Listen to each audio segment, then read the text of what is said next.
If the neurotypical mind is a boat, my mind is a bike. Neurotypicals don't get that. They just think I run a mighty strange boat. They assume I'm in the water and I have an engine and a rudder and occasionally jump over the side for a nice swim. They assess and judge me in terms of boats, and when I'm not boat-like, they assume something's wrong with my boat. But I'm a bike. I'm not compatible with boat rules. I steer with handlebars and use pedal power, and I don't jump over the side because it's a hard road I'll land on. If they could be made to understand that I'm a bike, they would then see that all of my behaviour is logical, for a bike rider. Then I could teach them about bikes, and they could teach me about boats. Nearly 10 years ago, my mother was walking me down a cream hospital corridor to the paediatric department. I was taken into a big room with wide windows, a wooden panelled floor and a high arched ceiling. A lady who introduced herself as Sandra told me I had nothing to worry about. She said she only wanted to test me by giving me some very simple tasks. She wanted to test my balance. She gave me a grocery list and wanted me to repeat it back to her half an hour later. They were all very simple tasks. And in a way, she was right. I didn't have anything to worry about. My name is Holly, and I have Asperger's syndrome. It was a mild form of autism, but with her it negated her ability to detect sarcasm and lowered her maturity level ever so slightly. She was very insecure and found it hard to navigate around the city that she lived in, actually. Growing up, I always felt very, very alone with my Asperger's syndrome. I know it wasn't true, but it didn't make me feel any better. I still felt very alone. I felt like no one understood me. As I hit my teenage years, I began to get quite depressed with these feelings of loneliness and isolation. I think as I got older, I began to feel very passionately about mental health and disability awareness. And I think that stems from my own feelings of loneliness before. That's where the idea for this piece came from. I wanted to get people with Asperger's syndrome or any other disabilities, any other difficulties in life talking, because I think when you get people talking, it becomes more apparent to others who may have the same feelings that I struggled with as a teenager, that they aren't as alone as they think. And that's what I really want to do. I can make people laugh, which I love doing, and sometimes that's all people expect from you, but I don't mind that because it's a good thing to have. If you can make someone laugh, that's the only real thing I genuinely like about myself. And my eyebrows, they're pretty cool. I've never really been too sure how Asperger's syndrome affects me. It can be difficult to decipher where the Asperger's begins and where it ends, and where I as a person begin and end. There's no kind of, this is me, this is the Asperger's. It's a part of me. I like that when I do something really well, and especially if I've done it on my own, even if I've had a bit of help with it, I like that after I've done it, I feel really good about it. I think one of the most frustrating things for me at school, and to an extent still today, is people taking one of two quite offensive attitudes towards me. The first is that I'm really, really stupid and that I can't look after myself. And the second one is the complete opposite end of the scale, and they assume that I'm going to be a complete genius like Rain Man, when people just don't understand that it's a spectrum. It's not just one fixed thing that affects everyone in the same way. One person one time told me to try and count cards, and I really couldn't do it, but I did chuckle at that a little bit and everything. She loved to draw and paint. She was a very happy person. It was towards the latter half of our friendship, she came a bit more down to earth, but she was an incredibly happy person. Approximately 1 in 100 people have some sort of autistic spectrum disorder. I am that 1 in 100. The person in the boat doesn't get the person on the bike. But if they could literally just see that it was a bike, then perhaps they'd understand better. And yeah, I think so. In my head, I definitely see a boat and a bike. I had this big attitude when I was younger of like, you know what, I'm just going to prove you wrong because I'm not stupid. I just have problems. I think that that's the biggest annoyance for me, is people treating people with disabilities like they're stupid when they're not. It's like, you know what, I have this condition, but it doesn't matter because I've still done really, really well. And sometimes if you get a really good grade that's better than everyone else, it's like, yes. I'm kind of grateful for the experiences because they've made me who I am, and I like who I am. I'm happy with who I am now. Used to be a bit insecure, but not anymore. I think when you get older, you realise there's no room for that and you grow up a little bit. It's getting better, but I still have some self-esteem issues. I'm really unconfident when I meet new people, and I'd kind of like to change that a bit. I just don't really have much confidence in myself. Yeah, Mum sort of, for me, dealing with her, I sort of deal with her in short periods and when she's in a certain type of mood. So sort of temperamental maybe as well, she's her condition, and her personality really. I did have a girl, sorry this is a bit embarrassing, said that she says I can see things in such a beautiful way. I don't know exactly what she meant by that, but that was very heartwarming of her to say. I'm not sort of shy about my illness. I don't hide it. I don't have any sort of feelings of embarrassment or oh god, I don't want to tell somebody. I never hold back, and I genuinely don't feel ashamed, anxiousness when I tell people about my illness, which I think is quite interesting because a lot of people do. She had no confidence. She had a lot of fear about her decision-making abilities. She had fears about strangers, people that she didn't know. She found it hard to make friends. She had fears about navigating her way around. She constantly had fears about her ability as an artist. She took negative feedback very, very harshly. Do not like being on my own. I don't like even being in my own flat without my flatmate. He doesn't even have to be in the same room as me, but I just like knowing he's in the flat because I just don't like being alone. I don't know where that stems from, but I really can't stand it. Loneliness scares the living crap out of me. I don't like being alone. But if I'm down, I want to be on my own, but I want to know that someone's here, like in the same flat or same building or wherever I am. But yeah, that's the only real thing that frightens me. It's just being alone. You know, there are occasions when it can be difficult. You know, sometimes I find communicating how I feel difficult, but you get around it, you get used to it, and yeah. I think, however, on a personal level, she perhaps does get frightened that people will exclude her or outcast her simply because she does have this condition. I mean, the fact that she's aware of it now, and from the age of sort of 17, they were unsure as to what she had. I guess being able to diagnose it is positive, because obviously there are ways of dealing with it. When you know what something is, you can deal with it. Whereas if you're sort of in limbo and you don't know what you've got, what's wrong with you, I guess then you worry yourself, it gets worse. So I guess that's positive that she's got a definitive answer.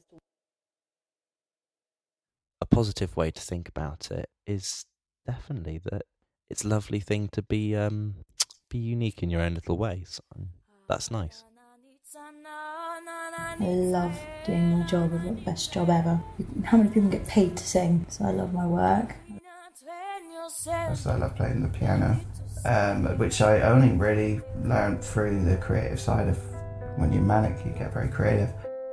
I think it was just, I would describe it as paranoia, but on a bigger scale. It's just didn't trust anybody, or you always think someone is, I don't know, not out to get you. Or actually, yeah, I guess some people would experience that, but just a general distrust of everything and everyone.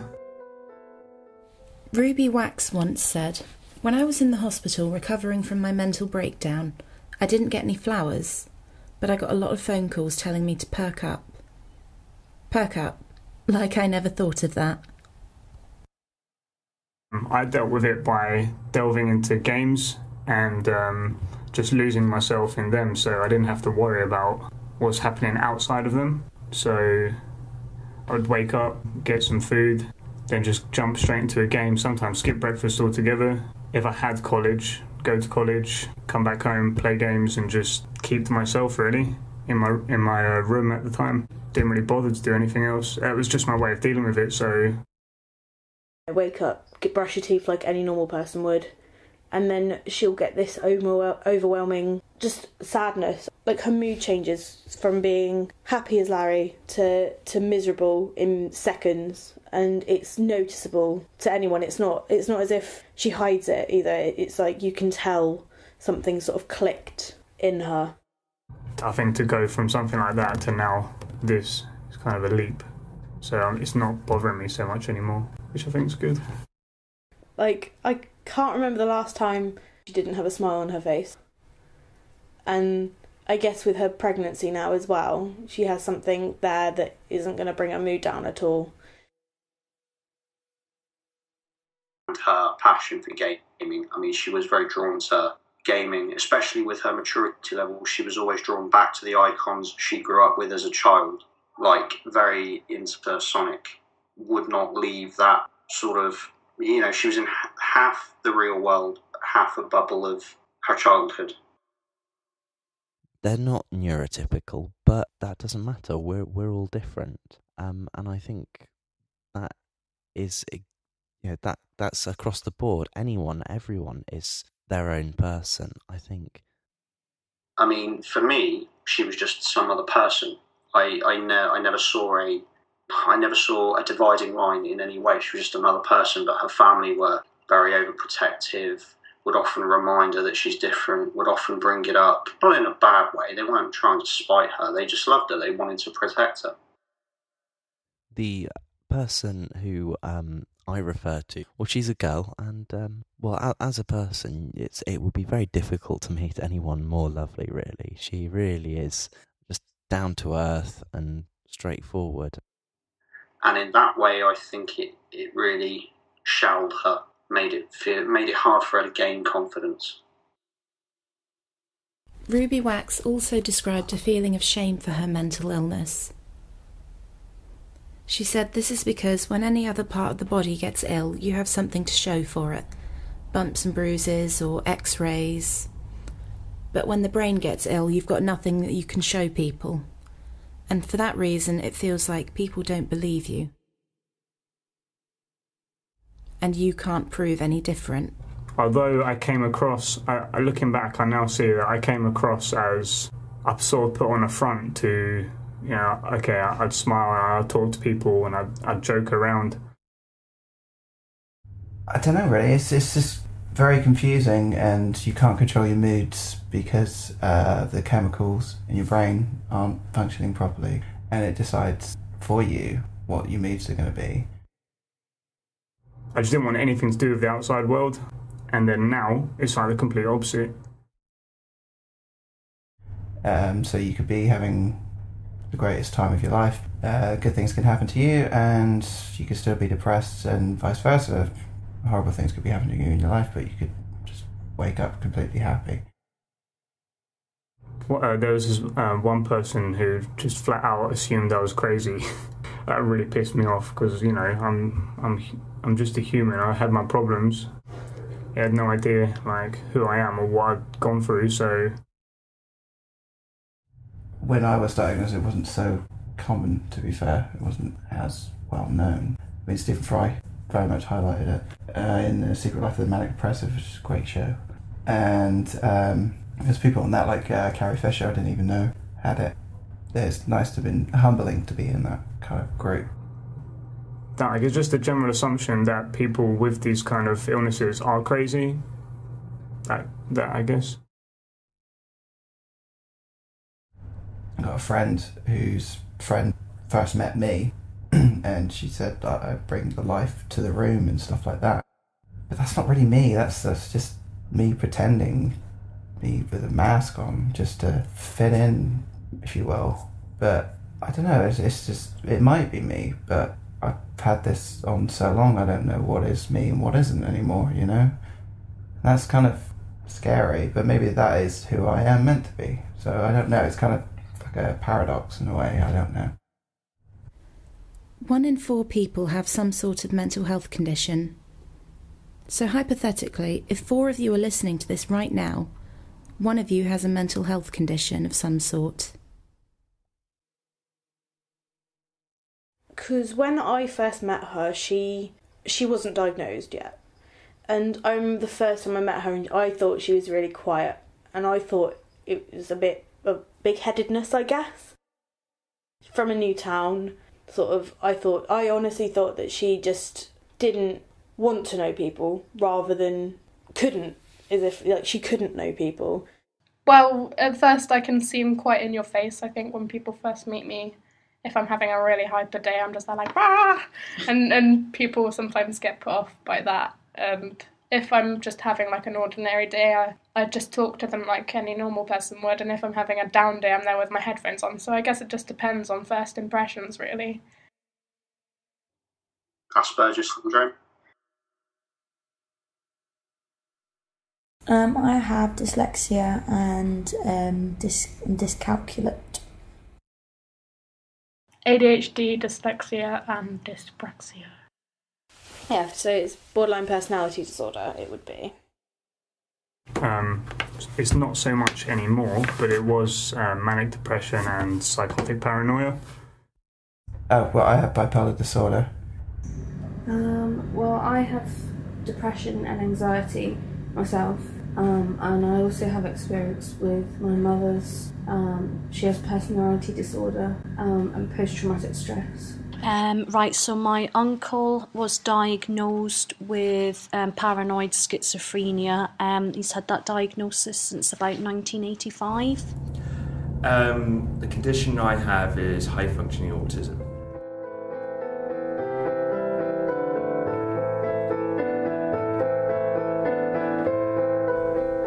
All the people that I've been speaking to in this piece are human, just like you. We all think and feel things.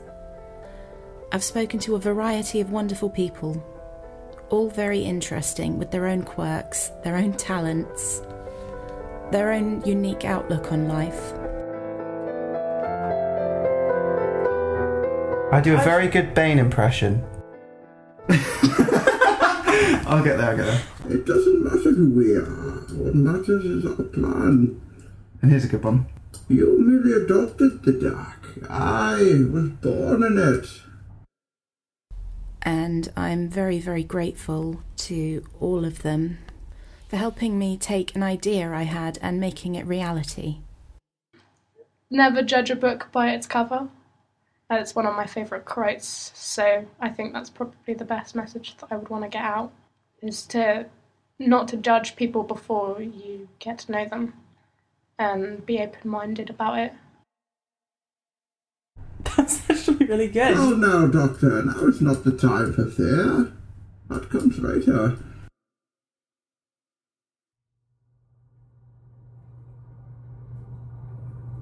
I don't know, probably that there was no need to be so prejudiced and closed-minded. They don't appear to realise that that the people who've gone through these problems are just human, and they're people just like he is and everybody else, except maybe they just need help with a few things every now and then to just get by, you know? I don't know if I'm making sense.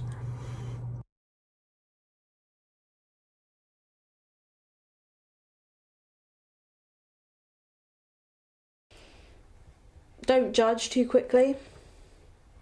Ever. Because if you think someone's a little bit off with you or a little bit quiet, or you may think, oh, they act a bit strangely around you or a bit weird, then it's not, like, always because they're that way.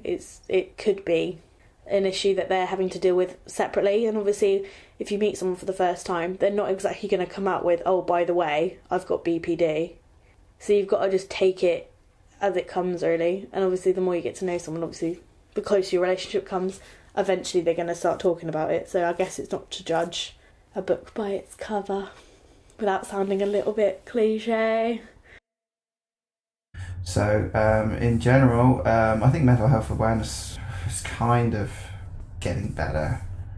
I'm not saying it's perfect, but they're not really aware of what it is, which isn't good. You can't begrudge anyone that, but it does need to be more highlighted, in my opinion.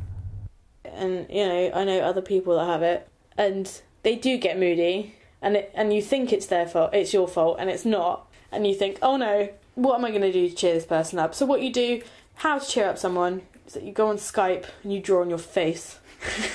And you cheer that person up. Just, if I'm down, I just don't keep asking me if I'm alright or what's up, because I can't tell you. I've not had any stigma from anyone, like, saying, oh, well, like, that's weird, or anything like that, so... Most annoying attitudes is that he's a monster. Because of his schizophrenia, they think that he's like a Jekyll and Hyde, and he's quite a demented man, and that this is just him as a person, and there isn't a time where he gets well. You know, he has to be ill all the time. They don't know him as a person. They don't want to know him as a person. They just identify him by his illness, and that really annoys me. He does have good friends, but he's lost some friends as well. And I just think it's just a sheer lack of understanding and ignorance, really, as well. But now, because he's better and his condition is being medicated more appropriately, it's less obvious to people who have more recently known him that he's poorly. When I sort of tell them that I've got depression, they sort of take a step back and sort of go, like, treat me with caution, and I don't like that. That's sort of annoying, because it's kind of like, well, I'm the same person that you were just talking to 10 minutes before I told you I had depression, so why are you acting differently now? And I just think that's down to people's fear of the unknown. They don't know, they don't understand mental illness, so it sort of scares them, really, and they don't know how to deal with people who have got it.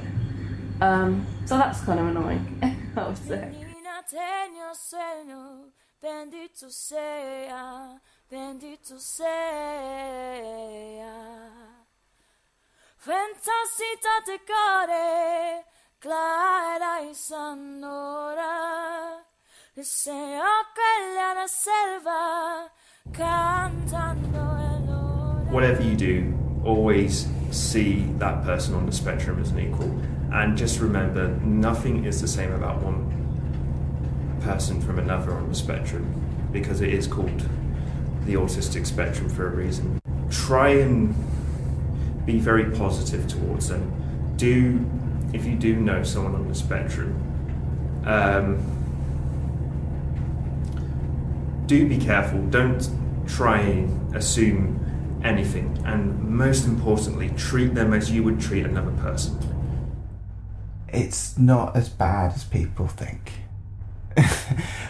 It is bad, but it's, ask most people and who have it, and they'll just probably say the same thing as me. Like, it's, as much as the lows suck, the ups are just amazing, and you love everything about the ups, but I don't think many people would change it.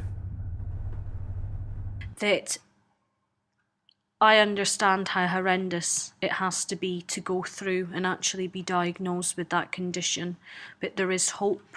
Not everyone is in and out of psychiatric hospitals with this condition. That's a very small minority.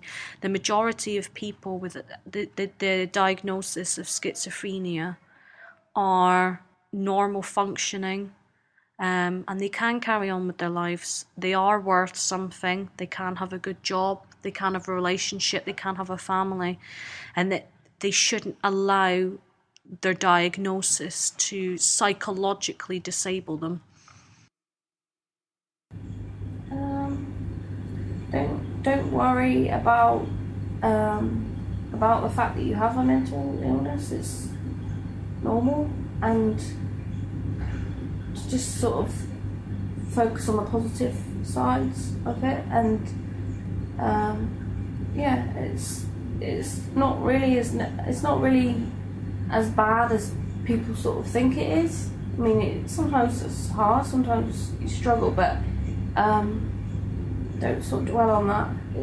You are the way you are, and you can't change it. So get on with it, and you will feel more positive, I think. And another thing, I think, for people who are in denial about being ill, for fear of being judged, don't. What's the point? You can sit there and feel like that for the rest of your life, or you can actually just get on with it, sort of bite your lip and get help.